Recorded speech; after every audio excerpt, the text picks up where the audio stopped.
नमस्ते सर, कैसे हैं आप? नमस्ते, बढ़िया। Welcome back. हाँ, बड़े दिनों बाद मुलाकात हो रही है फिर। बिल्कुल सर। ईरान और पाकिस्तान, क्या पकड़ा है इनमें? देखिए, ईरान के साथ में जो पकड़ा है कि उसकी जो बैटलफील्ड है, जो युद्ध का स्थान है, वो बड़ा एक्सपैंड होते दिख रहा है।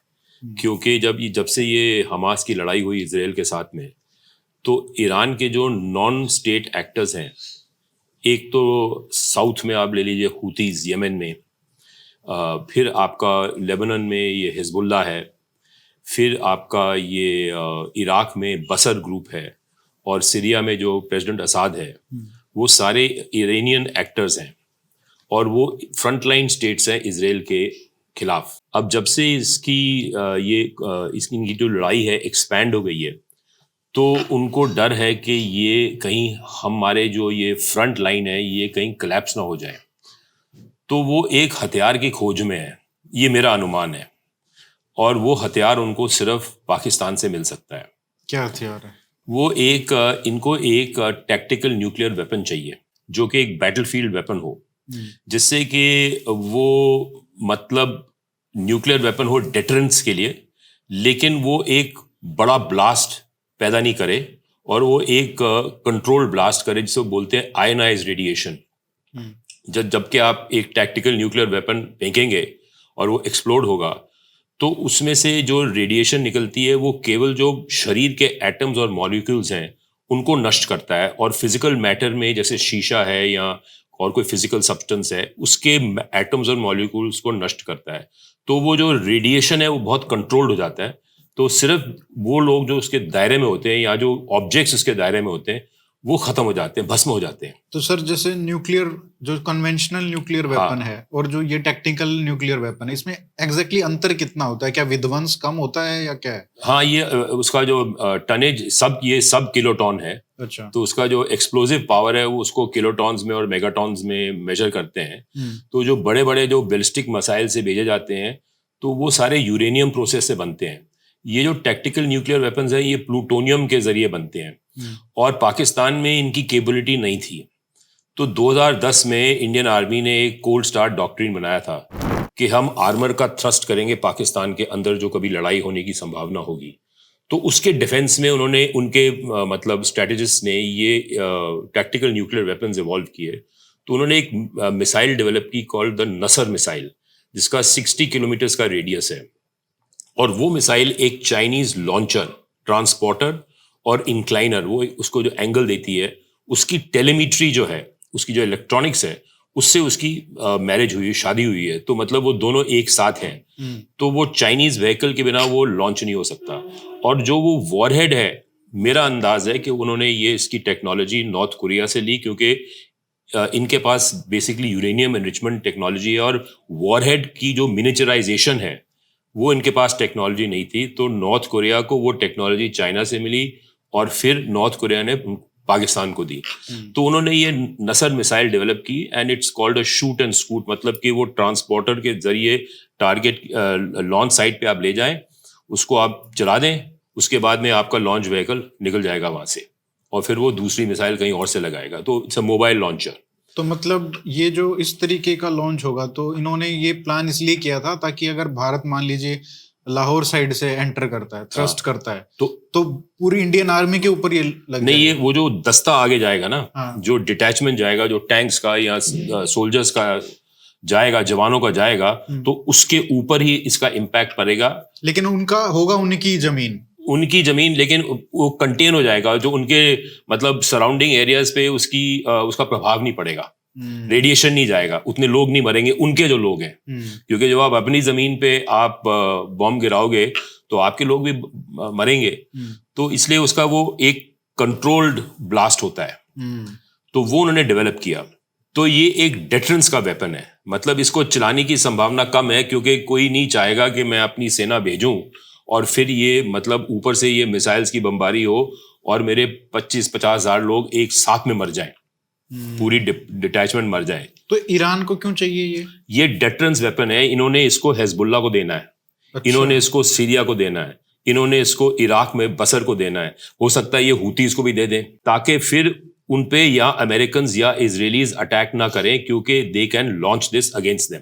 अब अमेरिकन कोई बैटल ग्रुप हो, कैरियर बैटल ग्रुप हो वहाँ पे अरब की खाड़ी में, तो वो 60 किलोमीटर्स की लैंड से up to a distance of 60 kilometer तो मिसाइल जा सकती है, और एयरक्राफ्ट कैरियर को आपने टारगेट कर दिया तो वो न्यूक्लियर ब्लास्ट हो गया। तो nuclear blast is a nuclear blast even if it is a contained nuclear blast, क्योंकि पर उसकी साइकोलॉजिकल इम्पैक्ट होती है ना। तो साइकोलॉजिकल इम्पैक्ट के साथ में फिर वो लोग सोचते हैं 10 बार कि भाई हम अटैक करें ना करें। तो मेरा अंदाज है कि ईरान एक इफेक्टिव टैक्टिकल न्यूक्लियर वेपन की खोज में था, जो कि एक डेटरेंस का वेपन हो, जो कि इजराइल को चुनौती दे दे कि भाई तुम अटैक करोगे तो तुम्हारे पे भी ये अंजाम होगा। बट ये तो शायद उसी इंस्टेंस में काम करेगा अगर कोई ग्राउंड फोर्स से इन्वेजन कर रहा है, राइट? ग्राउंड फोर्सिंग, और हो सकता है कि जो उन्होंने एयर अटैक्स लॉन्च किए तो ये कह देंगे कि हम तो लॉन्च कर रहे हैं आपके एयरबेस के खिलाफ, तो ये एयरबेस पे भी अटैक मार सकता है। तो एयरबेस पूरा ध्वस्त हो जाएगा, उसके बंदे मरेंगे, उनकी सारा इंफ्रास्ट्रक्चर, एटॉमिक स्ट्रक्चर, हर एक फिजिकल मैटर का जो कोलैप्स कर जाएगा, तो वो सारा कुछ भस्म हो जाएगा। लेकिन पाकिस्तान के पास क्या इंसेंटिव है ये वेपन उनको देने के लिए? वो क्यों देंगे उनको? देखिए, ऐसा है कि पाकिस्तान आज चाइना का एलाई है, वो उनका एक संगठित अलायंस है। चाइना, पाकिस्तान, रूस भी उसमें एक पार्टी है, नॉर्थ कोरिया है, ईरान भी है। हालांकि इनके डिफरेंसेस हैं पाकिस्तान के और ईरान के। एक तो आइडियोलॉजिकल रिलीजियस डिफरेंसेस हैं, ईरान शिया कंट्री है, ये लोग सुन्नी है ज़्यादातर, और इनके बीच में लड़ाई भी हुई थी दिसंबर जनवरी में।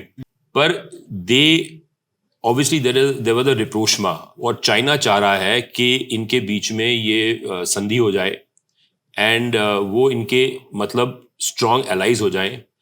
और चाइना जो है एक्चुअली ईरान को ये देना चाह रहा है, बट चाइना डायरेक्टली नहीं देगा, क्योंकि चाइना की एक वर्ल्ड की इमेज है और वो नहीं चाहेगा कि भाई वो इमेज खराब हो, उसकी जो छवि खराब हो। तो वो प्रॉक्सीज इस्तेमाल करता है, क्योंकि चाइना का नॉर्थ कोरिया प्रॉक्सी है जापान और साउथ कोरिया को दबा के रखने का, उनका पाकिस्तान प्रॉक्सी है हमें दबाने का। तो अब वो ईरान के जरिए मिडिल ईस्ट को दबाना चाहते हैं, क्योंकि अमेरिका जो है मिडिल ईस्ट से निकल गया है और वहां पे एक पावर वैक्यूम है, और ईरान जो है वो उस पावर वैक्यूम को फिलअप करना चाह रहा है कि भाई ये हमारा स्फीयर ऑफ इन्फ्लुएंस है। मास्टर प्लेयर चाइना है, बीच का प्लेयर ईरान है। अब ईरान के बारे में आप जानते हो कि वो एक ज़माने में कोई, आप समझ लीजिए 2500 ऑलमोस्ट 2500 साल पहले वो एक वर्ल्ड पावर था। उनका जो एक्मेनिड एम्पायर था, उसमें जो उनका सम्राट था साइरस द ग्रेट और वो ज़र्क्सीज, वो सारे उनको सिकंदर ने हराया जब सिकंदर इंडिया की तरफ आ रहा था।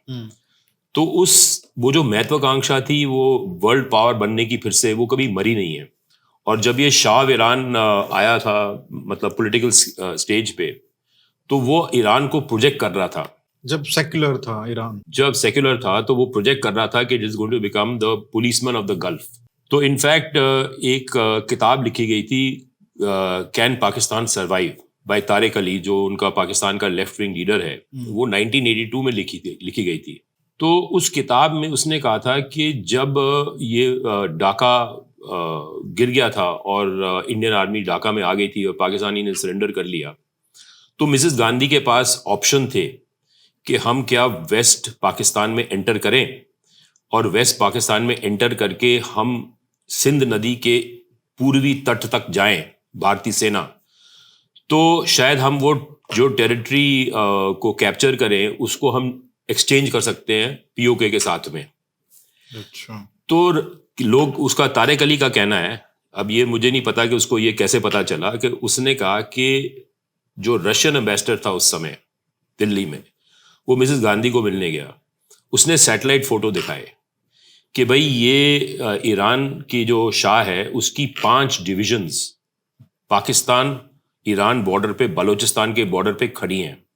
ये मत समझिए कि जो आप इंडस नदी तक जाएंगे वो लोग वहीं बैठे रहेंगे, वो भी पाकिस्तान में आएंगे और इंडस नदी के पश्चिमी तट पे आपकी सेना का सामना करेंगे।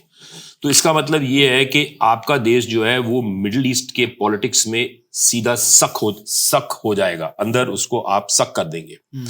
तो जो आप ये चाहते हो तो इसके बारे में आप सोच लो, और उसके जो अंजाम और हो सकते हैं, क्योंकि बड़ा डायनामिक चेस बोर्ड है। और अमेरिकन फिर क्या करेंगे कि जब वो पूरा का पूरा पाकिस्तान ही कोलैप्स हो जाएगा, क्योंकि उस टाइम पे उनकी तो उनके साथ में सांठगांठ थी बड़ी अमेरिकन की, और पाकिस्तान के जरिए उन्होंने चाइना की ओपनिंग की थी 1971 में, और 80s में तो वो शुरू कर दिया था अफगानिस्तान वाला उन्होंने। तो उसने कहा कि ये रशियन एम्बेसडर ने सैटेलाइट फोटो दिखाया, उसने कहा कि madam it's your choice, what do you want to do.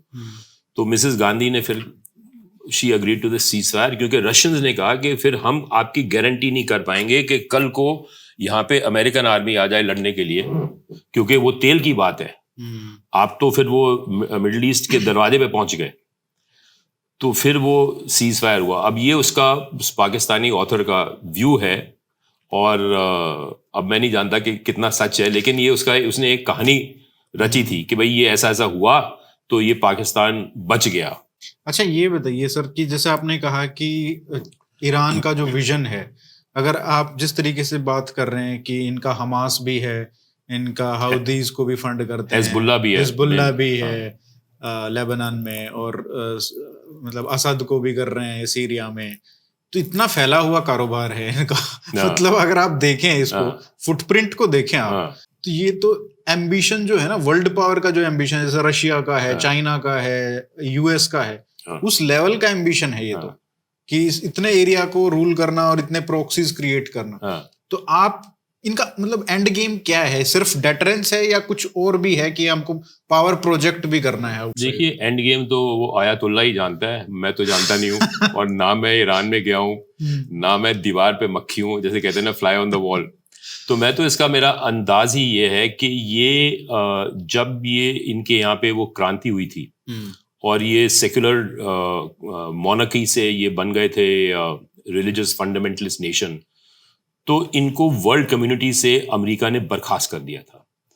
तो ये मार्जिन्स पे रहे हैं, तो ये अंग्रेजी में कहते हैं पराया स्टेट। ये एक पराया स्टेट हो गया जो मार्जिन पे है, जो हाशिए पे है। तो हाशिए पे होने के कारण से इनको अपनी नई स्ट्रेटजी इवॉल्व करनी पड़ी कि हमारा विजन क्या है, हमारे लॉन्ग टर्म क्या है। इनके पास एक बड़ा ज़बरदस्त हथियार है, वो है तेल। तो they are very big oil producer. तो उन्होंने कहा कि इस तेल के हथियार से हम आगे क्या करें। तो एक ये उस वक्त लड़ाई छिड़ गई थी ईरान इराक वॉर की, आपको याद होगा, 80s में। तो इराक को अमेरिका सपोर्ट कर रहा था। तो उन्होंने कहा कि अब हम किसी तरह से जो हमारे ब्रदर हैं वहाँ पे, शिया ब्रदर्स हैं, उनको जागृत किया जाए और किसी तरह से हम अपना पावर और इन्फ्लुएंस को एक्सटेंड करें। तो फिर इनकी जो एक, क्योंकि सद्दाम हुसैन वो सुन्नी था, तो इनकी एक नॉन स्टेट एक्टर उस समय का भी था कॉल्ड बसर, जो कि पिछले 40-50 साल से ये उस आर्मी को, प्राइवेट आर्मी को इस्तेमाल कर रहे हैं। और उसके ज़रिए उन्होंने वहाँ पे इराक में कॉन्स्टेंटली इंस्टेबिलिटी क्रिएट की। और फिर अल्टीमेटली जब अमेरिकन वहाँ से निकले, ये कुछ 10-15 साल पहले जब इराक का युद्ध ख़त्म हुआ, तो उसके बाद में इराक जो है ईरान के स्फीयर ऑफ इन्फ्लुएंस में आ गया। और उसके बाद सीरिया भी आ गया, और नीचे इन्होंने हूतीज़ को सपोर्ट किया, क्योंकि हूतीज़ का कलेश सऊदी अरेबिया के साथ है। तो ये सऊदी अरेबिया जो है वो ईरान का दुश्मन, अभी उनके कुछ समझौता हो रहा था, लेकिन वो अब फिर से वो समझौता टूट गया है। और सऊदी अरेबिया अमेरिका के इन्फ्लुएंस के फलस्वरूप इजराइल के साथ में दोस्ती बना रहा था।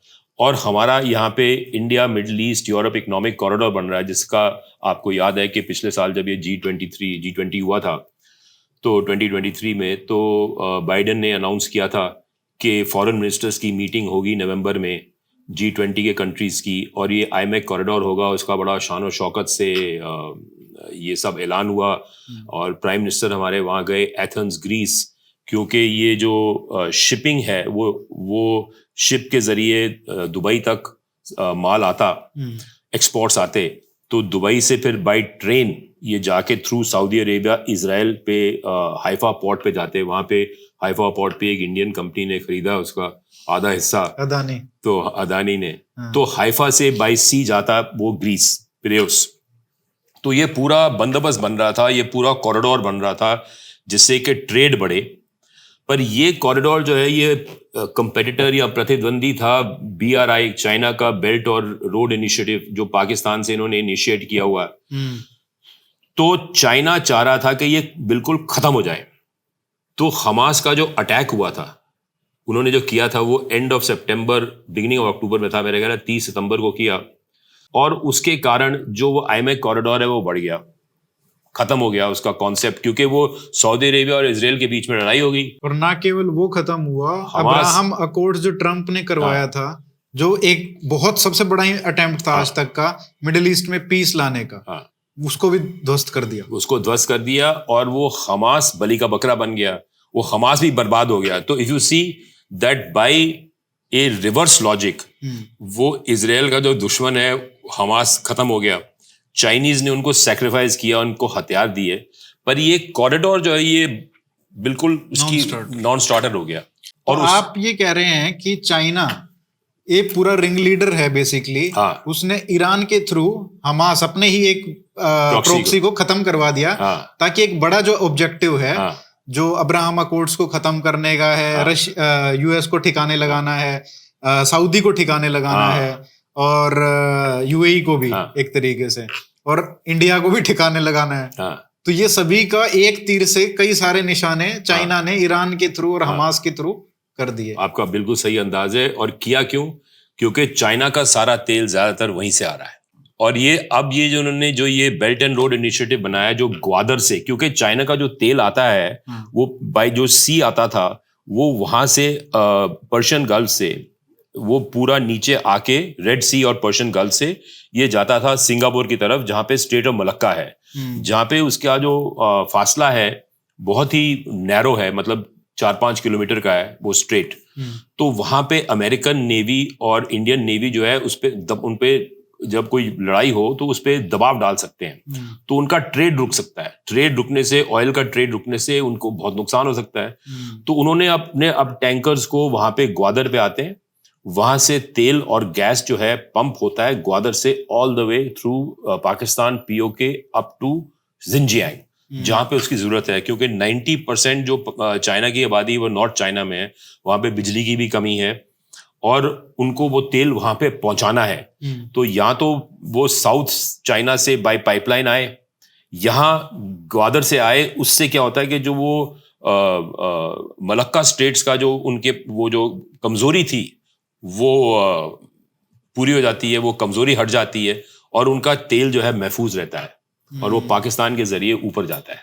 और इसमें रशिया तो खैर अभी इन्वॉल्व है, यूक्रेन वाले में फंसा हुआ है, लेकिन क्योंकि अमेरिका और जो वेस्टर्न पावर्स हैं वो उसको यूक्रेन को सपोर्ट कर रही हैं, तो धीरे धीरे उन्होंने इंश्योर कर दिया है कि रशिया भी चाइना की तरफ कंप्लीटली चला जाए। दूसरी बात आपको ये देखना होगा कि जो रशियन वेपनरी है, जो हथियार हैं, उनकी सारी इलेक्ट्रॉनिक्स चाइना से आती है। रशिया कोई इलेक्ट्रॉनिक्स बनाता नहीं, तो सारा इंपोर्ट होके आता है। तो रशिया वैसे ही निर्भर है, क्योंकि जो सेमीकंडक्टर्स हैं वो कौन देगा? वो चाइना ही देगा ना, उनके यहाँ तो बनते ही नहीं है। तो वो तो रेफ्रिजरेटर से निकाल के और वो निकाल के हथियारों में डाल रहे थे रिवर्स इंजीनियरिंग करके। अब उनको एक सप्लाई मिल रही है।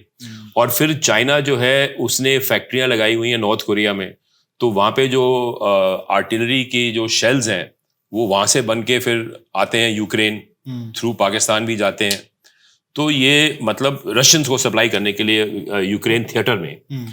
तो ये सारा जो दारोमदार है ये चाइना ने किया है। और चाइना के लिए ये जो मिडिल ईस्ट है, अरब की खाड़ी है, ये बहुत महत्वपूर्ण हो गया है, क्योंकि उसके बिना उसकी इकोनॉमी में बड़ा असर पड़ सकता है। इसलिए उसने ये ग्वादर का रास्ता बनाया है, और जो वहां पे कॉन्फ्लिक्ट हो जाए तो उसका असर वहां पे भी पड़ेगा, पाकिस्तान में भी पड़ेगा। तो इसलिए उन्होंने ईरान को मतलब मजबूत किया है। और जहां तक ये मेरा अंदाज है, उनके 4-5 हज़ार सैनिक भी ईरान में हैं। उनके कई इंस्टॉलेशंस हैं जहां पे उनका इंटरेस्ट है, जहां से वो माइनिंग कर रहे हैं, मिनरल्स निकाल रहे हैं और तेल निकाल रहे हैं। तो वो उनकी हिफाजत के लिए उन्होंने वो फौज भी भेजी हुई है। अच्छा सर, अब जब हम यहाँ पे जो बात करते हैं, एक बहुत बड़ी बात होती है, बार बार रिपीट, अब तो मेन स्ट्रीम भी हो गई है वो बात, कि POK लेना है, कि कभी भी ले सकते हैं। अगर आप इसको देखें कि मलक्का स्ट्रेट जो है वहां से ऑयल सप्लाई, क्योंकि इंडिया और यूएस की नेवी मिलके वो सप्लाई कट कर सकते थे, इसलिए चाइना ने पीओके के थ्रू और पाकिस्तान के थ्रू ग्वादर तक ये अपने एक ऑयल पाइपलाइन क्रिएट की है। नहीं, ऑयल सप्लाई की ग्वादर, और ग्वादर से ऊपर जा रहा है, पाइपलाइन जा रही है उनकी। तो अगर पीओके को लेना है एक तरीके से हाइपोथेटिकली अगर हम देखें, तो पाकिस्तान उतना बड़ा खतरा नहीं है जितना बड़ा चाइना है। देखिए, पीओके में चाइना का स्टेक बहुत जबरदस्त है। क्योंकि ये पाइपलाइन ही नहीं है, उन्होंने वहां पे ये 2 डैम बनाए हैं इंडस नदी पे, गिलगिट के पास डायमर भाषा डैम, बुंजी डैम, वो अभी कंप्लीट हो रहे हैं। उसमें उन्होंने $28 बिलियन खर्च किए हैं, और वो 40 गीगावाट आवर बिजली जो है उत्पादित करेगी। और वो बिजली जो है वो सारी वहां पे नॉर्दर्न चाइना में जा रही है। इसलिए उनकी सेना जो है पूर्वी लद्दाख में हमारे बॉर्डर पे है, उसी लिए वो आगे जा रहे हैं, उसी लिए वो सोनम वांगचुक ये फास्ट कर रहा है। क्यों? वो जमीन जा रही है, उनकी ग्रेजिंग लैंड जा रही है लद्दाख में। जो वो जितने बंदे हैं जो उनके वो भेड़ बकरी जो चराने वाले हैं, उनकी जो ग्रेजिंग लैंड्स है वो चाइना खा गया, 4000 किलोमीटर खा गया। आप देखो हमारे 62 के युद्ध में मेजर शैतान सिंह, जिनको परमवीर चक्र मिला था, उनकी समाधि चुशूल पे थी। अब भारत सरकार ने समाधि तोड़ के, जिस व्यक्ति ने वीर गति प्राप्त की लड़ाई में, जिसने भारत मां को मतलब सुरक्षित रखने के लिए अपनी जान दे दी, उसकी समाधि आपने तोड़ दी क्योंकि वो नो मैन्स लैंड में पड़ रही है। तो नो मैन्स लैंड में कैसे पड़ रही है? जब चाइना आगे घुस गया है तो वो तो नो मैन्स लैंड में पड़ेगी। तो ये जो सारा गेम चल रहा है उसमें आप ये सोचिए कि जो पीओके है वो चाइना के लिए बहुत ही वाइटल रियल एस्टेट हो गया है। क्योंकि एक तो तेल उनका जा रहा है, गैस जा रहा है, बिजली जा रही है। अब पाकिस्तान में बिजली की इंस्टॉल्ड कैपेसिटी 32 गीगावाट आवर्स है, उनकी कंजम्पशन सिर्फ 22 गीगावाट आवर्स है। तो ये जो 40 बन रहा है, जनरेट हो रहा है, उत्पादित हो रहा है, वो वहीं जा रहा है। तो क्या आप सोचते हो कि चाइना जो है भारत को परमिशन दे देगा कि आप पीओके ले लो? मतलब उनका नेशनल सिक्योरिटी, उनकी इकोनॉमिक सिक्योरिटी, सब कुछ उस पर निर्भर है, उनकी सेना वहां पे है। तो आपको लगता है कि अगर पीओके पे कुछ भी हमने कोशिश की तो पूरा युद्ध होगा, पूरा जबरदस्त युद्ध होगा? और उसमें ये आसान नहीं है, क्योंकि उनका तो एग्जिस्टेंशियल इश्यू है। क्योंकि उनका पूरा नॉर्दर्न चाइना जो ग्रिड है, और उनकी जो ये सेमीकंडक्टर इंडस्ट्री जिनजियांग में बसी हुई है, अब वो उन्होंने स्थापित की हुई है, वो सारा कुछ लाइन पे है। कैसे आप करोगे? तो क्या आपको लगता है जो 370 धारा हटाई थी उसके बाद से ये चालू हुआ है? चाइना ने जो सोल्जर्स यहाँ पे इकट्ठे किए हैं, क्या वो भी उनको लग रहा था कि ये वहां पे इतना आसान नहीं है कि उसको आप 370 से लिंक करो? उससे पहले से चल रहा है, क्योंकि 370 तो सिर्फ 4.5 साल हुए हैं। 2019 में किया था। 2019 में तो, लेकिन 20 में इन्होंने ये शुरू कर दिया। ये तो इनकी प्लानिंग पहले से चल रही है। अच्छा। इनकी प्लानिंग चल रही है ये 2010-12 से। 12 में जब 50 साल हुए थे 62 युद्ध के, तब इन्होंने शुरू किया। क्योंकि क्या है कि ये 2012 से इनकी इंट्रूजन्स हुई थी। 2014 में जब प्राइम मिनिस्टर उनके साथ बैठे थे शी जिनपिंग के साथ में साबरमती नदी के तट पे, तो फिर वो घुसपैठी आ गए थे। अब क्या है कि ये जो ग्लोबल वार्मिंग हो रही है उसके कारण जो ये ग्लेशियर्स हैं, क्या बोलते हैं उसको, हिमपात, इतनी हिंदी ठीक है, ग्लेशियर समझ में आता है, वो पिघल रहे हैं। तो पिघलने से क्या होगा? पानी की रफ्तार बढ़ रही है। अब जब पानी की रफ्तार बढ़ेगी तो जब वो पानी आएगा, और वो ग्लेशियर सारे हिमालय में हैं, और हिमालय के जो ग्लेशियर का पानी आएगा वो इंडस नदी में जाएगा। तो ये जो फ्लड्स आते हैं ना लद्दाख में, वो आते हैं क्योंकि पानी की रफ्तार बहुत बढ़ गई है। तो चाइनीज क्या चाह रहे हैं कि इस पानी की रफ्तार को कैप्चर कैसे किया जाए। तो वो चाहते हैं, उनका जो विजन है कि लद्दाख में जो इंडस नदी जा रही है उसको मॉडर्न हाइड्रो इंजीनियरिंग टेक्निक्स के इस्तेमाल करके वो उसकी जो पानी को अब्जॉर्ब कर दे नदी के अंदर ही। मतलब नदी की गहराई और उसका जो विड्थ है, पता नहीं ये हो सकता है कि नहीं, लेकिन लॉजिक ये है कि ये पानी जो 30 साल तक आएगा तब तक सारे ये ग्लेशियर मेल्ट हो जाएंगे। वहां पे 242 ग्लेशियर हैं हिमालयन रीजन में। तो उनका पानी सारा आके ये, जैसे ये आपको पता है ना, हिमाचल में और उत्तराखंड में फ्लड्स आते हैं, वो इसलिए आते हैं ग्लेशियर मेल्ट के कारण। तो वो सारा पानी जो है वो उन डैम्स के अंदर में अब्सॉर्ब करना चाह रहे हैं। तो उन्होंने वहां पे ना बड़े बड़े आर्टिफिशियल लेक्स बनाए हुए हैं, 100 किलोमीटर लॉन्ग, 25 किलोमीटर वाइड। ये वो जो डैम्स उनके बन रहे हैं उनके साथ कनेक्टेड हैं वो। अच्छा। वो जो ओवरफ्लो ऑफ वाटर वो एंटिसिपेट कर रहे हैं, वो सारा पानी वहां पे स्टोर हो जाएगा, वहां पे आर्टिफिशियल लेक्स बनेंगे। तो वो इस पानी का इस्तेमाल करना चाह रहे हैं। तो उन्होंने ये बड़े सोच समझ के प्लानिंग करके ये योजना बनाई थी।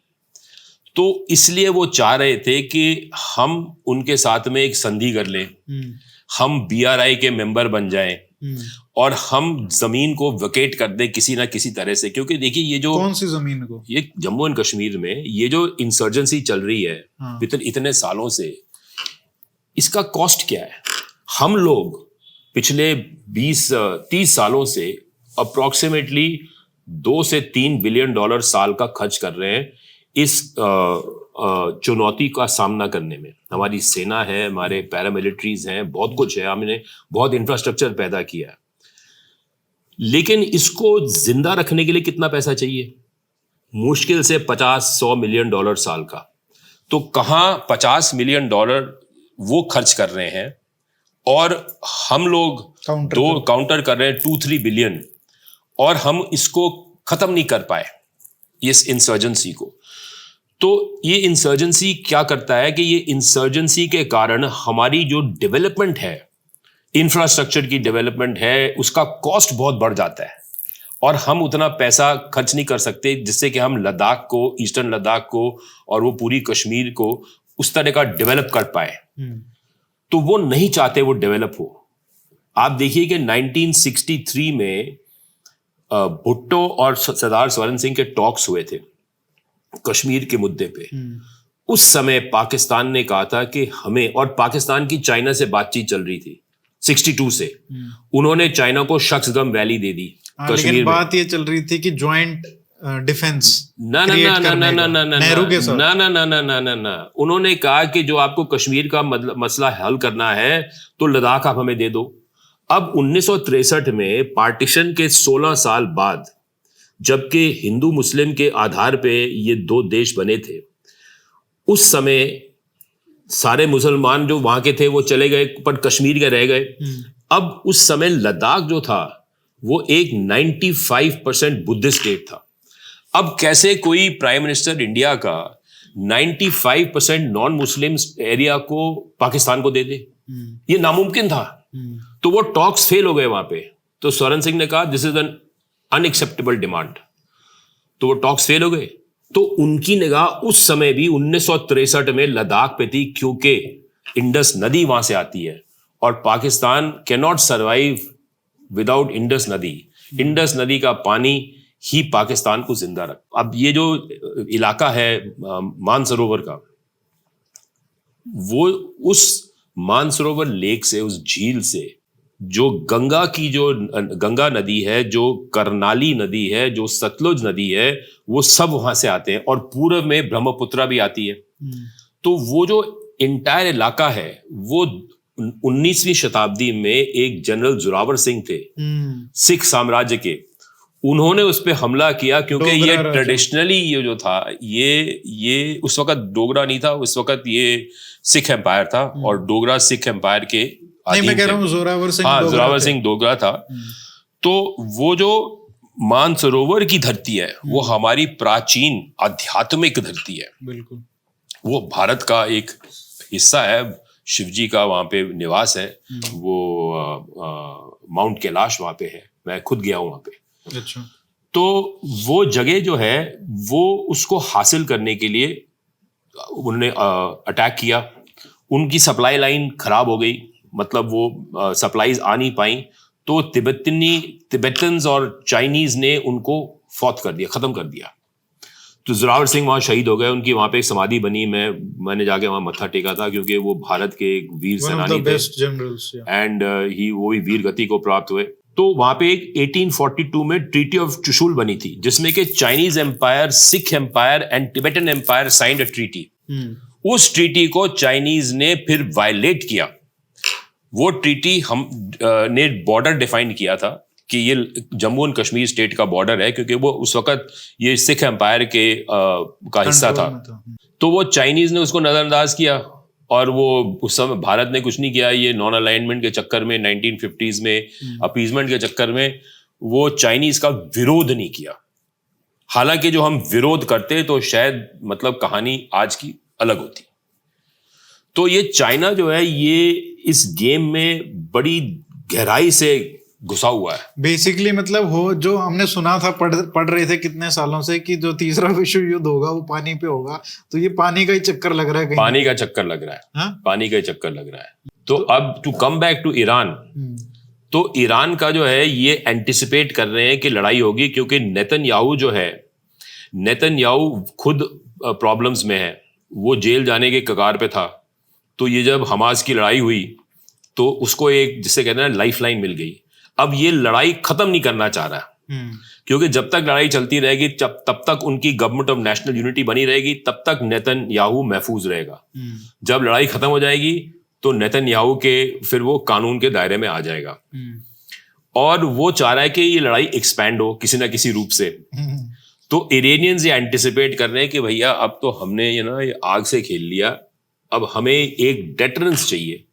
हम अपनी मिसाइल जो है, उनके जो वॉरहेड डेवलपमेंट है, क्योंकि आपको एक बम बनाना अलग बात है, लेकिन वॉरहेड बनाना दूसरी बात है, और तीसरी बात उस वॉरहेड को मिसाइल में मतलब इंटीग्रेट करना, वो अलग बात है। ठीक है ना। तो ये सारे पार्ट्स कहाँ से आ रहे हैं? एक तो पाकिस्तान से तो वॉरहेड आएगा। वॉरहेड तो नहीं, ये वॉरहेड आ रहा है नॉर्थ कोरिया से। नॉर्थ कोरिया से पाकिस्तान के पास आया 2010 के बाद। हाँ, अब वहां से वो ट्रांसफर करने की कोशिश है। वहां से या तो वो वॉरहेड ट्रांसफर करेंगे, या वो उसके जो टेक्नोलॉजी है, ब्लूप्रिंट्स है, डिजाइन है, वो करेंगे, कोल्ड टेस्ट करेंगे, या उसको अफगानिस्तान के स्मगल करेंगे, कुछ ना कुछ करेंगे। लेकिन एक बात है कि जब आप एक मिसाइल छोड़ते हो तो उसकी जो डेब्री है ना, जो उसके टुकड़े हैं, जब वो एक्सप्लोड होती है, उन टुकड़ों से फोरेंसिक एनालिसिस से आप आइडेंटिफाई कर सकते हो कि ये कहां से आया। और इसलिए वो चाह रहे हैं कि ये जो मिसाइल की जो असेंबलीज हैं, केसिंग्स हैं, या तो वो ईरान में बन जाए, कि ये जो मतलब या नॉर्थ कोरिया से आए, क्योंकि पाकिस्तान सैंक्शन नहीं होना चाहता। तो वो तो वैसे ही फाइनेंशियल मतलब प्रॉब्लम्स में है, तो जो सैंक्शन हो गया तो उनकी पूरी की पूरी इकोनॉमी बर्बाद हो जाएगी। तो ये वो सोच रहे होंगे, मुझे नहीं पता कि क्या उनका प्लान है, लेकिन आइडिया है कि ऑब्जेक्टिव ये है कि ये नसर मिसाइल और उसके जो वॉरहेड्स हैं वो ईरान के पास आ जाएं, उसके प्रॉक्सीज के पास आएं, जिससे कि वो वेपन ऑफ डेटरेंस बन जाएं इजराइल के खिलाफ, ताकि नेतन्याहू लड़ाई को और एक्सपैंड ना कर पाए। अच्छा, ये बताइए कि ये ईरान पाकिस्तान पुराने पापी हैं, है ना, जिसको आपने अपनी पुस्तक में दिखाया था कि किस तरीके से इन्होंने बैंक जैसे बैंक को यूज किया, ड्रग्स बीसीसीआई बैंक। हाँ, बीसीसीआई बैंक, और ईरान का भी उसमें इन्वॉल्वमेंट था। वहां पे कैसे इन्होंने आपस में न्यूक्लियर जो प्रोलिफरेशन है उसमें कैसे किया, उसमें north Korea, China, Iran, Pakistan सब इन्वॉल्व थे। और इनका एक बहुत, अभी भी आप कह सकते हो कि एक इंट्रिकेट रिलेशनशिप है, और ये धंधा भी उसमें कर रहे हैं कि इनका बिजनेस भी ड्रग्स से रिलेटेड है। और वो भी सप्लाई हो रहा है आपका यूएस में, जो उनकी सबसे बड़ी ड्रग की प्रॉब्लम है। तो ये एट दिस मोमेंट ये ड्रग का धंधा कितना बड़ा इसमें इन्वॉल्व है इन सब चीजों में? ड्रग्स का जो धंधा है ना, ये बिलियंस ऑफ डॉलर्स का है। जब ये पाकिस्तानी ड्रग्स के धंधे में घुसे थे 1980s में, 40 साल पहले, तो पाकिस्तानी नादान थे, और उन्होंने कोलंबियन माफिया के साथ में हफीम का धंधा शुरू किया था, और साथ में कोलंबियन माफिया को मनी लॉन्ड्रिंग करनी थी। तो बीसीसीआई बैंक जो है वो मनी लॉन्ड्रिंग उनकी कर रहा था। उन्होंने जहाँ पे वो पाब्लो एस्कोबार का वो गांव है, उस गांव के अंदर में उन्होंने ब्रांच खोला था, और उसके डिपॉजिट्स उस वक्त मिलियंस ऑफ डॉलर्स के थे। तो ये सब हुआ तो एक्सपोज हो गए, पकड़े गए। तो जब ये पकड़े गए तो इन्होंने सीखा उससे। अब क्या हुआ कि इनके पार्टनर बन गए हैं सिनालोआ कार्टेल, जिसका वो हेड था एल चापो गुजमन, अब वो मर गया है। और इनके साथ में एक और कार्टेल है CGNJ, जिसको कहते हैं जलिस्को कार्टेल। अब क्या है कि कंज्यूमर टेस्ट चेंज हो गया अमेरिका में। जैसे ही नई शताब्दी शुरू हुई तो उन्होंने कहा कि हेरोइन की जगह में ये क्रिस्टल मेथ आ गया। अब क्रिस्टल मेथ ये है कि एक अलग किस्म की हाई देता है, एक उस तरह की ये जो लेथार्जी नहीं पैदा करता। तो ये एफेड्रीन एक केमिकल है जो कि कॉफ सिरप्स में बनता है। पहले तो यहाँ पे देखिए आप, ये फेंसिडिल कॉफ सिरप होती थी, बाजार में मिलती थी, तो वो सब कॉफ सिरप्स बंद हो गए। ये जो पैरासीटामोल है उसमें भी एफेड्रीन होती है। अच्छा। तो वो सारे वहां पे, अब अमेरिका में जाइए या इंग्लैंड में जाइए तो आप 2 पत्ते ले सकते हैं, क्योंकि उनको डर है कि जो आप थोक में ले लेंगे तो आप उसको फिर क्रिस्टल मेथ में कन्वर्ट कर देंगे, क्योंकि उसमें से एफेड्रीन निकाल के वो एक प्रिकर्सर केमिकल हो जाता है क्रिस्टल मेथ के लिए। तो जब ये क्रिस्टल मेथ का गेम खतरे में आ गया, जब अमेरिका ने एक एक्ट पास किया 2005 में कि जिससे कि ये एफेड्रीन को रेगुलेट किया जाए, तो इन्होंने एक नया प्रोसेस मैक्सिकन्स ने निकाला जिसको कहते हैं P2P।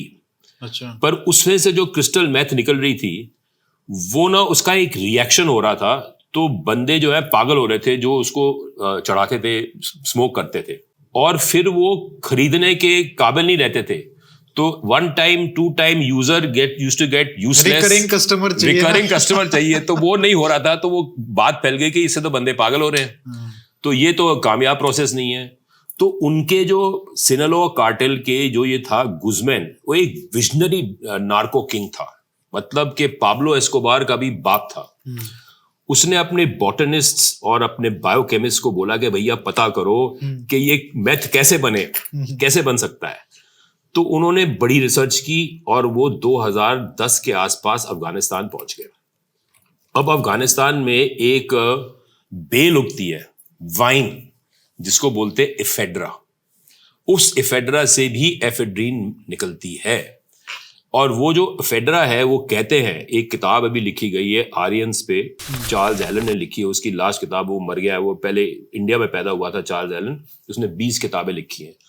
तो वो कहता है कि जो सोम रस था वो ईरान में वो सा को हा प्रोनाउंस करते हैं, तो वहां पे वो उससे बोलते थे होमा। This is pre Islamic Iran, Aryan Iran, जो कि जहां पे वो ज़ोरोएस्ट्रियन धर्म था, जो कि आर्यन पुराना धर्म था। तो वो होमा और यहाँ पे सोमा, वो उस बेल से आता था, निकलता था। तो वो जो बेल है, उन्होंने इसकी एक्सपेरिमेंट किया, तो उसमें से उनको 95% प्योरिटी मेथ निकली।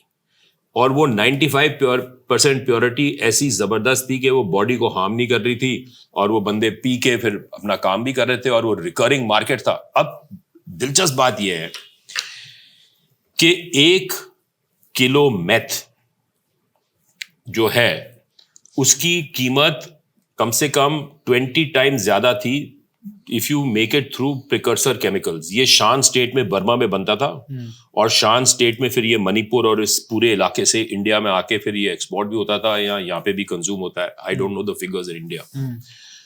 तो उन्होंने कहा कि ये तो जो चक्करबाजी है, ये तो बड़ा महंगा है, तो हम इसको उसमें घुसते हैं। अब drug trade in Pakistan, in Afghanistan and Pakistan was controlled by Taliban. Taliban के 3 हिस्से हैं, क्वेटा शुरा, हकानी ब्रदर्स और हिज़्बे इस्लामी, ये गुलबुद्दीन हिकमतयार। ये तीनों जो ऑर्गेनाइजेशंस हैं, इनका बाप ISI है, डायरेक्टर टेस्ट। तो मैक्सिकन्स को ISI के साथ में नेगोशिएट करना पड़ा। तो उन्होंने नेगोशिएट किया, तो उन्होंने कहा कि हम आपको सप्लाई करेंगे रॉ मटेरियल इधर से। नहीं, उन्होंने कहा कि उसके मैथमेटिक्स उन्होंने की, उसका पूरा प्रोडक्शन बैकवर्ड एक्सपेरिमेंट किया, और वो मेथ को पका के फिनिश प्रोडक्ट मैक्सिकन्स को सप्लाई कर सकते हैं। अच्छा, ये जो मेथ अफगानिस्तान से बना, उसका 1 टन, मेट्रिक टन, ये 2022 के फिगर्स हैं या 20 के हैं, 1 metric ton cost of acquisition completed product $326,000 पर मेट्रिक टन, मतलब $3,26,000 पर टन उनको पड़ रहा था ISI को। और इसकी रिटेल वैल्यू नॉर्थ अमेरिका में $40 मिलियन पर मेट्रिक टन। अब आप $40 मिलियन को $326,000 से डिवाइड करिए, तो आपको ये बनेगा 120% मुनाफा, प्रॉफिट मार्जिन। तो वो साले मैक्सिकन पागल हो गए, उन्होंने कहा यहां तो सोने की कान है। तो उनका ये रिलेशनशिप बनना शुरू हो गया। अब जब रिलेशनशिप बन रहा था, तो पाकिस्तान ने कहा कि ये अब इसको अमेरिकन को कैसे बाहर निकाला जाए। उसी दरमियान में उसामा बिन लादेन को इन्होंने मार दिया अमेरिकन्स ने और उनकी बड़ी बेइज्जती हुई, तो वो और उत्तेजित हो गए। तो उस समय जो जनरल कियानी थे पाकिस्तान आर्मी चीफ और जो lieutenant general Shuja Pasha ISI के चीफ थे, उन्होंने फिर कहा कि अब हम साले इनको हमने बाहर निकालना ही है अफगानिस्तान से, क्योंकि अब हम मल्टी प्रोडक्ट नेशन बन गए। एक हेरोइन और एक मेथ। जिसको हेरोइन लेनी है वो हेरोइन लेगा, जिसको मेथ लेनी है वो मेथ लेगा। और ये बन गए कमर्शियल क्रॉप्स, कैश क्रॉप्स। तो ये आप सोचिए कि कितने बिलियंस ऑफ डॉलर का जो ट्रेड है ये बन गया। But this is an illegal trade. तो ये इलीगल ट्रेड जो है ये इनकी न्यूक्लियर इंडस्ट्री को, इनके न्यूक्लियर प्रोग्राम को, इनके नॉन स्टेट एक्टर्स को फंड करता है। तो ये बही खाता है इनका, जिसमें से ये पैसा जनरेट हो रहा है। अच्छा, ये इतना बड़ा बिजनेस चल रहा है और इसका सबसे बड़ा विक्टिम तो यूएस है। यूएस है। तो अब यूएस का सवाल ये है कि पाकिस्तान जो है आज की डेट पे एक नार्को स्टेट है with an independent nuclear deterrent. अब यूएस ने बहुत कोशिश की कि ये पाकिस्तान की जो ये न्यूक्लियर वॉरहेड्स हैं उनको कैसे डिसेबल किया जाए, लेकिन पाकिस्तानी भी कम नहीं है, चालाक है, हमारे जैसे दिमाग है उनके, तिगड़मबाज हैं। उन्होंने क्या किया कि वो वॉरहेड्स को डिसमेंटल करके, जैसे कि आपकी कोई मारुति वैन है या टाटा 403 है, उसमें डाल के वो उसको ट्रांसपोर्ट करते रहते हैं। तो वो सारे के सारे वॉरहेड्स जो है उनके साथ चलते रहते थे उस समय जब अमेरिकन अफगानिस्तान में थे, सो दैट उनको टारगेट नहीं किया जाए। और वो अनमार्क्ड व्हीकल्स में, प्राइवेट नंबर्स में, विदाउट सिक्योरिटी मूवमेंट उनकी चलती रहती थी। अच्छा, तो इससे करने से तो उनको पता नहीं था कि भाई हम अटैक करेंगे तो जो उन्होंने 10-20 वॉरहेड उठा लिए, डिसेबल कर दिए, बाकियों का क्या होगा, उसका क्या रिपरकशन होगा। तो उनकी जो वॉर गेम्स होती थी वो हर बात पे इस पे डिफीट हो जाती थी कि we can not disable their entire nuclear force. तो जब वो नहीं कर सकते तो उनको ये भय है अमेरिकन, उन्होंने अपने बड़े सिनारियोज ये प्ले किए हुए हैं कि एंड गेम में क्या होगा कि कॉन्टिनेंटल यूनाइटेड स्टेट पे एक न्यूक्लियर वेपन गिर गया तो फिर क्या होगा। तो ये मतलब डूम्सडे सिनारियो हो गया। अब नहीं, मेरे को ये बात समझ में नहीं आती कि जैसे उनको पता है चाइना क्या गेम खेल रहा है इनके थ्रू, पाकिस्तान ईरान के थ्रू, ठीक है। अब उनको ये भी पता है कि वो विक्टिम है इस ड्रग बिजनेस के भी, न्यूक्लियर के भी, ड्रग बिजनेस के भी, दोनों के। लेकिन फिर भी उंगली वो कर रहे हैं इंडिया में जो अभी इलेक्शंस चल रहे हैं। नहीं, उंगली वो उंगली अलग बात, उंगली है। लेकिन ये कर तो रहे हैं ना, कोशिश तो कर रहे हैं कि देखो आप किस तरीके से 5 आइज का जो कॉन्सेप्ट है, ये पूरा मतलब R&AW को टार्निश करने के लिए हर कोशिश हो रही है यहाँ पे। जिस तरीके से उसको इंटरफेरेंस ही कहा जा सकता है, जिस तरीके से कनाडा ने बोला इंटरफेरेंस कर रहा है, तो ये भी तो इंटरफेरेंस ही है। उनका जो पॉइंट ऑफ व्यू है कि आप ना हमारे टेरिटरी पे किसी को एलिमिनेट नहीं कर सकते, जो आपने एलिमिनेट करना है तो हमें बताओ। लेकिन वो तो खुद बोलते हैं, वो तो उनके एसेट है, उनको कैसे एलिमिनेट करो। The world is an unequal world.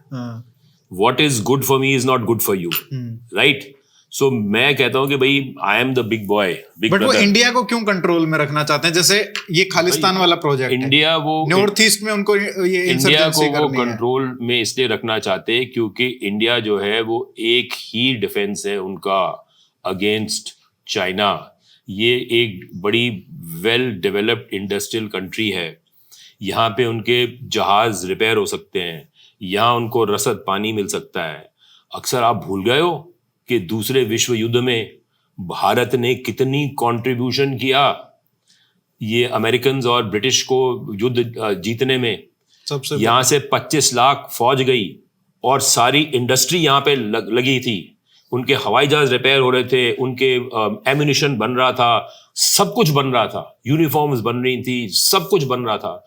Bharat के बिना नामुमकिन था कि ये सेकेंड वर्ल्ड वॉर जीतते। वही उनको लग रहा है कि अभी कुछ हुआ तो ये भारत सबसे महत्वपूर्ण है, बहुत महत्वपूर्ण है। तो फिर उंगली क्यों कर रहे हो भाई, आराम से, मतलब क्योंकि क्या है कि यहाँ की जो लीडरशिप है ना, वो उनके साथ है भी और नहीं भी।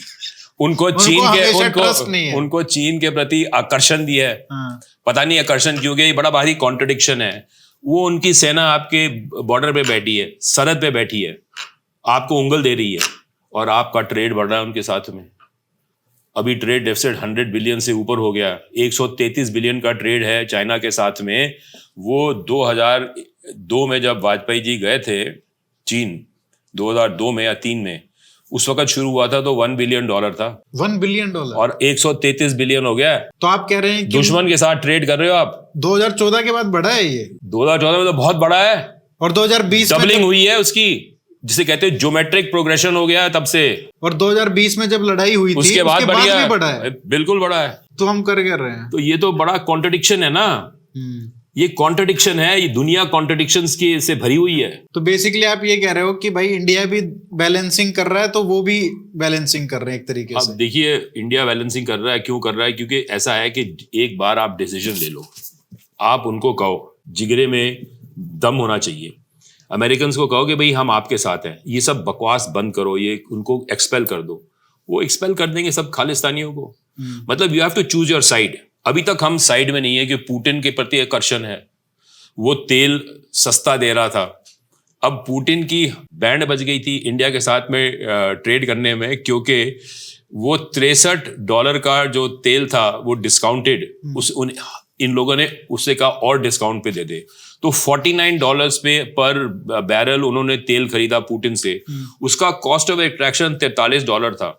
और प्रॉब्लम ये थी कि उसका तेल जो है वो बर्फ से नीचे से आता है, पर्माफ्रॉस्ट से। तो एक बार उसकी ऑयल वेल बंद हो जाए तो उसको चालू करने में ना बहुत पैसा खर्च होता है, और फिर वो अनएम्प्लॉयमेंट बढ़ जाती है। तो वो चाहते हैं कि चलो वो उन्होंने कहा कि चलो जो भी है चलता रहे। तो 43 बिलियन रुपए उनके पास पड़े हैं। अब जिस तरह से जब सोवियत यूनियन खत्म हुआ, कलैप्स हुआ 1991 में, तो जो सारा रूपी ट्रेड चल रहा था, उस वक्त भी उनके पास बड़े रुपए थे। वो सारे रुपए हवाला के थ्रू कन्वर्ट हो गए अल्टीमेटली। और इस बार भी वही होने वाला है। क्योंकि और कैसे कन्वर्ट होगा? क्योंकि उनको हमारा कोई माल नहीं चाहिए। तो वही तो वो लेवरोव रो रहा था कि हमारे पास 43 बिलियन है, अब हम तुमको आप तेल और सप्लाई नहीं कर सकते, क्योंकि जब हम तेल दे रहे हैं तो हम जो आप हमें रुपए दे रहे हो उससे हम खरीदेंगे क्या? तो $1 में कन्वर्ट नहीं हो सकते क्या? जैसे तो हमारा तो बट्टा बैठ जाएगा रुपए का। तभी तो 43-43.5 पे मंडरा रहा है। मतलब ये इतना गिरा है पिछले 10 सालों में, 60 से नीचे आ गया, तीसरा हिस्सा नीचे आ गया। अगर हम ये तेल वाला बिजनेस नहीं करते, बार्गेनिंग वाला गेम नहीं खेलते, तो अभी तो पेट्रोल प्राइस 120। पर वो बार्गेनिंग वाला उपभोक्ता को फायदा नहीं हुआ, वो तो अंबानी को फायदा हुआ है, उसकी रिफाइनरी को फायदा हुआ है, उनको फायदा। उन्होंने उसको कन्वर्ट करके डाउनस्ट्रीम प्रोडक्ट्स में बना के आगे में यूरोप में बेचा है। और अमेरिका ये भी चाहता था कि वो तेल इंडिया से आए, वो कन्वर्ट होके यूरोप में जाए ताकि कीमतें नीचे रहें। बड़ा अजीब सा गेम है। मतलब ये it is too difficult to understand कि गेम है क्या। इसलिए वो ऑब्जेक्ट भी नहीं कर रहे, सैंक्शन भी नहीं कर रहे। हाँ, क्योंकि वो एनर्जी इंडिपेंडेंस भी खत्म नहीं होनी चाहिए। तो बड़ी मतलब it's a game of all contradictions and paradoxes. तो अभी आपके हिसाब से इंडिया को जो ये, मैं एक देख रहा था स्टेटमेंट जयशंकर जी की, उन्होंने कहा कि अगले 5 साल बहुत ही डिफिकल्ट होने वाले हैं वर्ल्ड के अफेयर्स को, जिस तरीके से जा रहे हैं, चीजें हो रही हैं। तो आपका क्या रिकमेंडेशन रहेगा कि इंडिया को क्या करना चाहिए?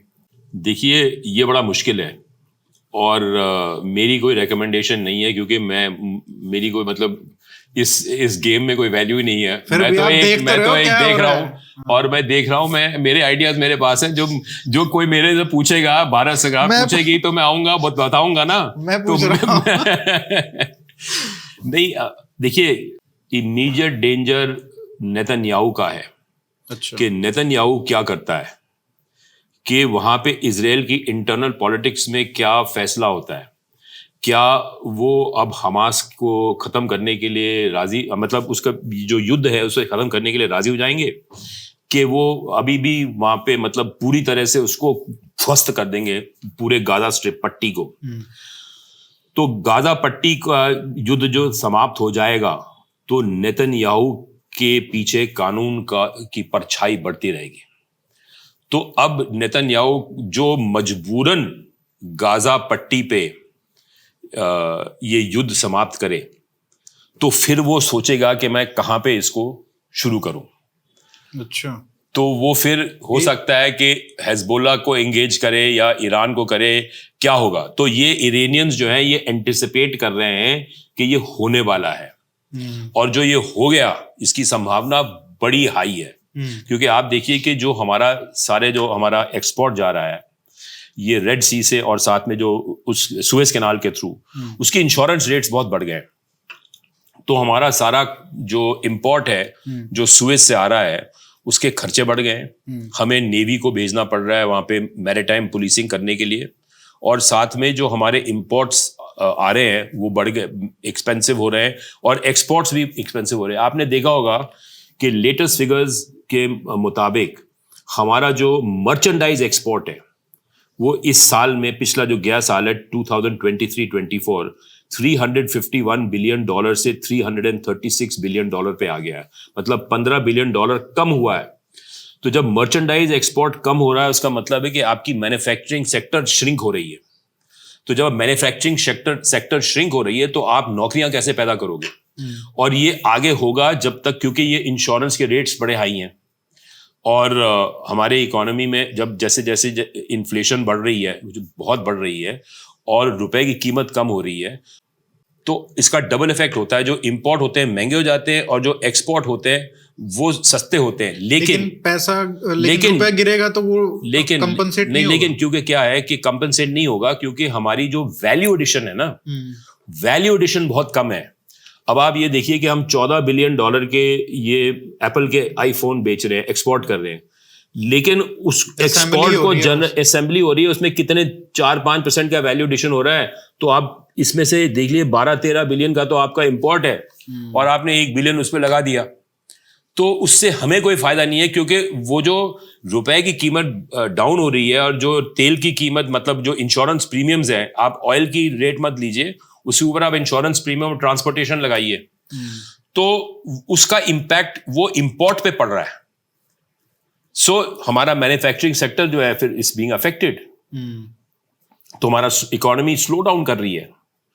तो आगे जाके ये होगा, तो अब ये जो है ना, ये एक बड़े भारी कैनवस पे इसको असेस करना पड़ेगा कि क्या भारत जो है वो क्या मूव्स करे, पॉलिटिकल, डिप्लोमेटिक, इकोनॉमिक, जिससे कि हमारी जो अर्थव्यवस्था है वो सुरक्षित रहे, और हमारी जो मतलब जमीन है, धरती है, वो भी सुरक्षित रहे।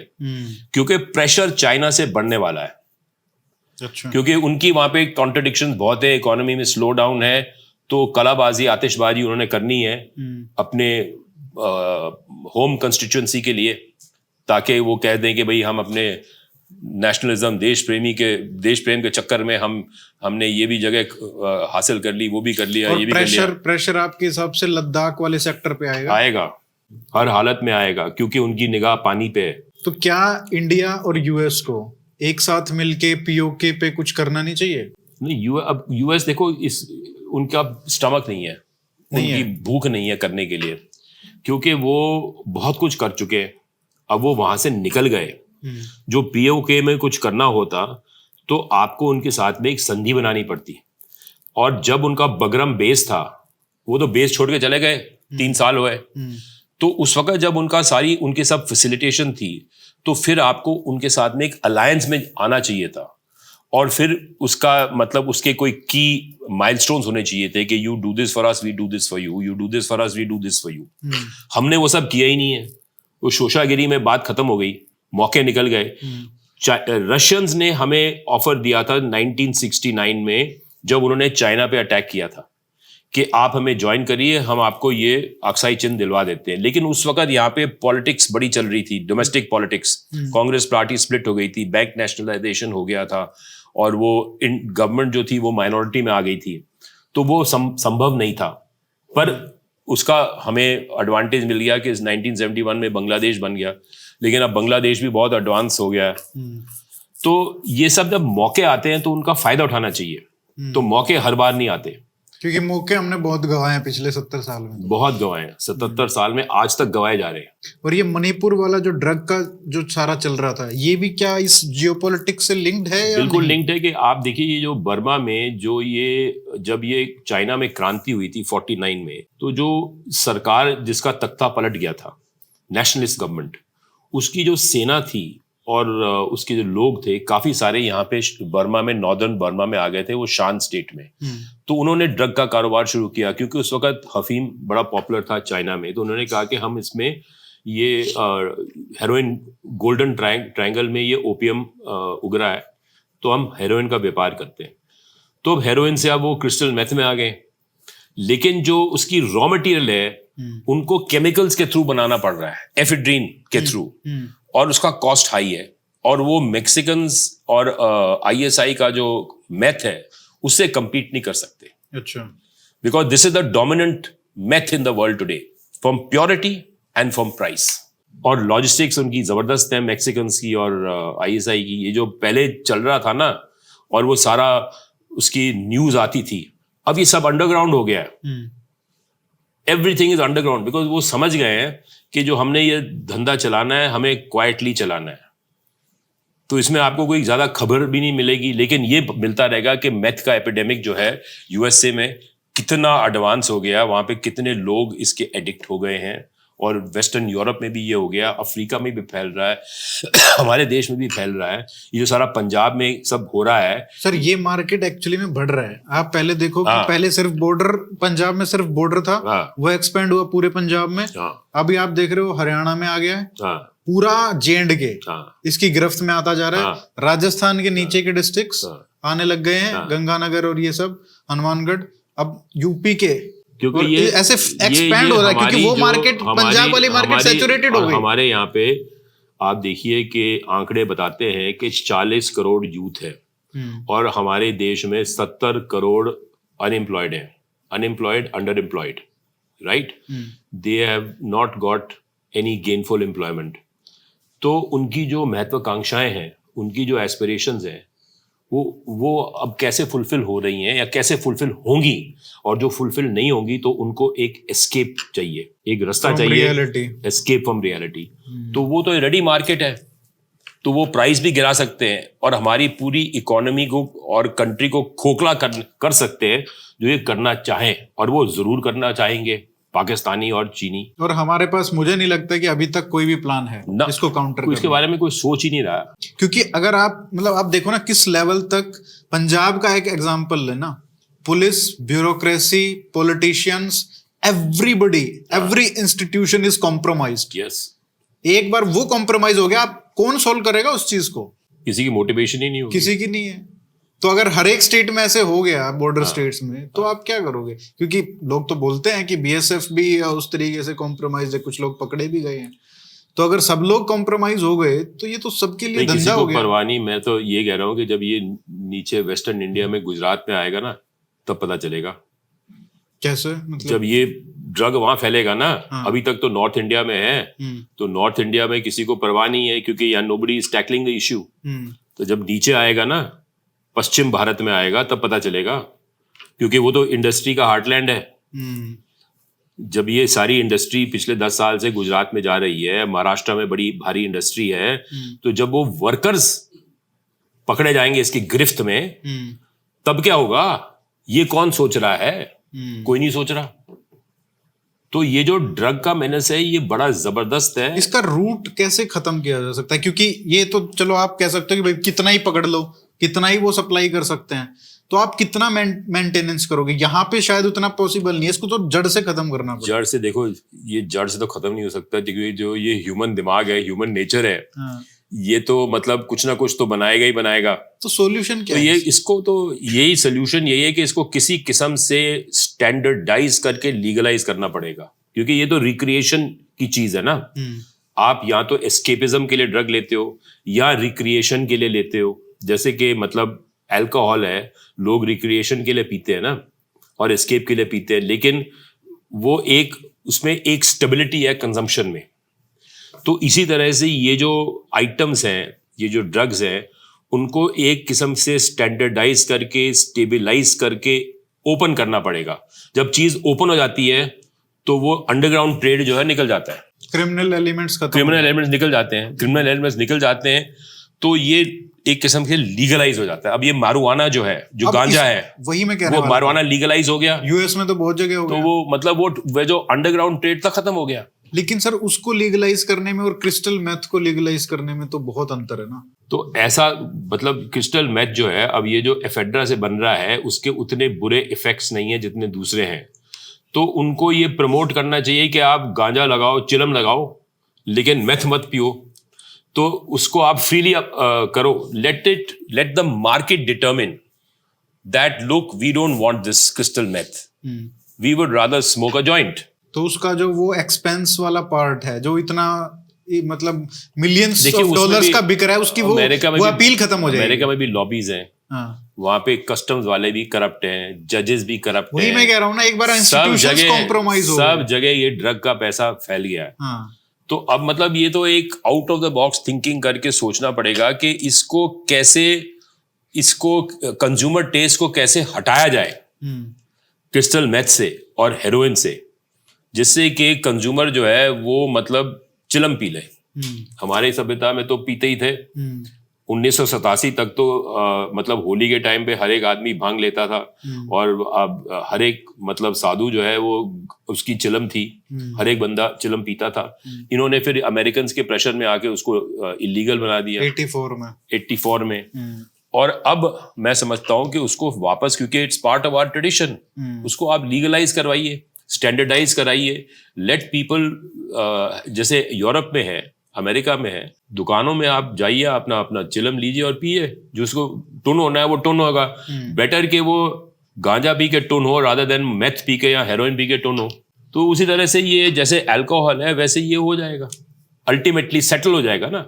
तो आपके पास में फिर दिमाग के अंदर में स्पेस नहीं रहेगी, क्योंकि आपने तो काम भी करना है और आपने रिक्रिएशन करना है। तो रिक्रिएशन के लिए use relatively harmless substances rather than harmful substances which are illegal, which money जो है उससे इन्वॉल्व है टेररिज्म में, न्यूक्लियर प्रोलिफरेशन। एक बड़ा भारी एडवर्टाइजिंग कैंपेन निकाल के ये लोगों को समझाना पड़ेगा कि ये जो चीजें हैं ये आपके शरीर को नष्ट करेंगे। तो आपको टून होना है तो आप वो पी लो, दारू पी लो या चिलम लगा लो, सुट्टा लगा लो, बजाय कि ये सब करने के। Something has to be done. World has to find it. मतलब कुछ डिस्कशन तो शुरू हो। अभी लोग डिस्कस ही नहीं कर रहे हैं कि इतनी बड़ी प्रॉब्लम जो देश में आ रही है, विच इज मतलब जियोपॉलिटिक्स को इन्फ्लुएंस कर रही है जो चीज, और हमारी इंटरनल, मैं तो कहूंगा नेशनल सिक्योरिटी प्रॉब्लम है बहुत बड़ा। वो तो है, क्योंकि आपके एनिमी को स्ट्रेंथन कर रहा है, तो आपको खोखला कर रहा है, at the same time strengthening the enemy. आप पंजाब का एग्जांपल लीजिए, पंजाब का स्टेट खोखला हो गया है, खोखला हो गया, मुझे रोना आता है। एक्चुअली में हम ये चीज बहुत कम डिस्कस करते हैं, जो वहां से यूथ का जो पलायन हो रहा है। अब वहां पे फैमिलीज क्या करते हैं, उनको दिख रहा है कि बाहर जाएगा बच्चा तो वो पक्का ड्रग के उसमें आ जाएगा, तो वो क्या करते हैं, अपने बच्चे को 18 साल तक किसी तरीके से प्रोटेक्ट करके रखते हैं, अंदर रखते हैं। एंड उसका आप देख लो कि क्या डेवलपमेंट होगा उसके बाद, जो बाहर नहीं जा रहा है, इंटरेक्ट नहीं कर रहा है, उसके बाद वो करते हैं बाहर भेज दो। तो पलायन करने का, यहाँ से बाहर भेजने का सबसे बड़ा कारण ये है कि बाहर जाने से बच्चा बिगड़ेगा। वो इसलिए नहीं, घर के बाहर के मतलब माहौल से, गांव में सर आप ट्रस्ट नहीं कर सकते कि दूसरे मतलब पड़ोसी है वो मतलब डीलर है या क्या है, तो इसलिए वो सारे वहां जा रहे हैं, कनाडा सब वहां जा रहे हैं। इसलिए ये सबसे बड़ा कारण है पलायन होने का। मतलब वो नेटवर्क्स और वो सब तो है ही, बट आज के टाइम पे ये सबसे बड़ा कारण, लेकिन कोई डिस्कस नहीं कर रहे हैं इन issues. But thank you so much sir, आपने इतना अच्छे से एक्सप्लेन किया पूरे जो जियो पॉलिटिक्स को। हम छोटी छोटी चीजें डिस्कस करते हैं, जैसे इजराइल ईरान क्या हो रहा है, चाइना रशिया क्या हो रहा है, लेकिन ये आपने पूरी पिक्चर जो है ये एक्सप्लेन की, उसके लिए बहुत बहुत धन्यवाद। मेरा तो ज्ञान जो है ना सीमित है लेकिन फिर भी मैं ये अपने मतलब ओल्ड एज में ये सोचता हूँ कि भाई ये गेम क्या चल रहा है, और इसका एंड गेम क्या है, और हमारे साथ में इसका क्या प्रभाव पड़ने वाला है। और एक्चुअली जब आपकी जो नई पुस्तक आने वाली है अक्टूबर में, तो हम फिर डिस्कस करेंगे जरूर इन सब चीजों को। Thank you so much sir. Thank you.